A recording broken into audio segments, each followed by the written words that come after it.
Сәлеметсіңдер ме, оқушылар? Бүгінгі сабақтың тақырыбы уақыт, өмір. Жаңа тақырып бойынша жаңа сөздерді сөздікке жазып алыңдар. Қайрат, жігер, қалтқысыз, игілік, құн, зымырау. Бірінші тапсырма, айтылым тапсырмасы. Қате жазылған сөйлемдерді тауып, себебін түсіндір. Табысты адамдар таңертең ерте тұрамын. Бірақ бұл өте ерте тұрып алуды көздемейді.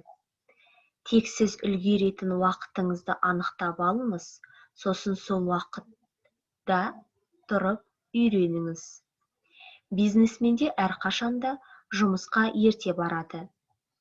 Ерте тұрған адамның ырысы да бір ісі де артық екенін ұмытпаңыз. Перси компаниясының бұрынғы төрағасы Стив Рейнмунд таңғы 5:00-де тұрып алып, 7 шақырымды жүгіріп өтеді екен. Ал Apple компаниясының бас директоры Тим Кук таңғы 5:00-де жаттығу залында болады. Табысты адамлар бір күннің жоспарын жазып алады. Күнді қалай өткізетінін білесің. Өйткені әр минуттың олар үшін құны бар. Олар жоспардағы істерінің тәртібі бұзса, талай мәселелері шешілмей қалатынын түсінеді. Қате жазылған сөйлемдерді тауып себебін түсіндіріңдер.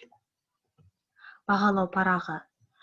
Қате жазылған сөздерді табады 1 ұпай. Сөйлемдердегі сөздердің орын тәртібін сақтап, дұрыс құрады 2 ұпай. Неліктен сөйлем қате құрылғандығы туралы айтады 2 ұпай. Екінші тапсырма жазылым тапсырмасы. Бірінші тапсырмадағы мәліметтерді пайдаланып, кестені толтыр. Табысты адамдар кімдер? Толтырып жазамыз мәтін бойынша. Олар не істейді? Аталған табысты адамдардың не істейтіндігі жайлы жазамыз. Пайдалы кеңестер.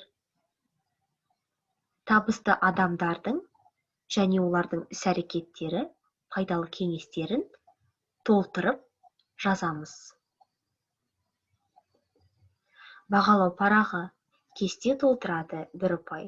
Табысты адамдардың кімдер екендігін айтады 1 ұпай. Олардың не істейтіндігін айтады 1 ұпай. Кеңес береді 1 ұпай. Сауатты жазады 1 ұпай. Осымен сабақ аяқталды. Сау болыңдар оқушылар.